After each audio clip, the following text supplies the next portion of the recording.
বাংলাদেশের আসন্ন জাতীয় নির্বাচন নিয়ে চলমান রাজনৈতিক আলোচনায় এসেছে একটি গুরুত্বপূর্ণ মোড়। বিএনপির ভারপ্রাপ্ত চেয়ারম্যান ও অন্তর্বর্তী সরকারের প্রধান উপদেষ্টা ডক্টর মোহাম্মদ ইউনূসের বৈঠকের পর সময় নির্ধারিত হয়েছে ফেব্রুয়ারি।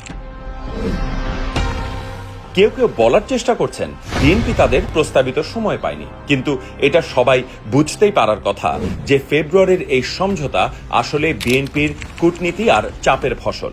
ফলে অনেকের চোখে বিএনপির ডিসেম্বর চাওয়া যদি একটি চরম দাবি হয়, তাহলে নির্বাচন ফেব্রুয়ারিতে আসা সেই দাবিরই স্বীকৃতি। বর্তমান অন্তর্বর্তী সরকারের যুক্তি ছিল নির্বাচনের প্রস্তুতি ও কমিশনের কার্যক্রমের জন্য সময় দরকার। অন্যদিকে বিএনপির দাবি ছিল নির্বাচন হতে হবে শীতে। তাদের যুক্তি, শীতকালীন আবহাওয়ায় নির্বাচনী কার্যক্রম সহজ হয়, কৃষি ও শিক্ষা ব্যবস্থার ওপর চাপ কম থাকে, রমজান ও বৈশাখের আগেই নির্বাচন শেষ করা যায় এবং রাজনৈতিক স্থিতিশীলতা ফেরানো যায় দ্রুত। রাজনীতি যখন জনগণের স্বার্থকে প্রাধান্য দিয়ে সমাধানে পৌঁছায়, তখন তা গণতন্ত্রের জন্য ইতিবাচক ইঙ্গিত।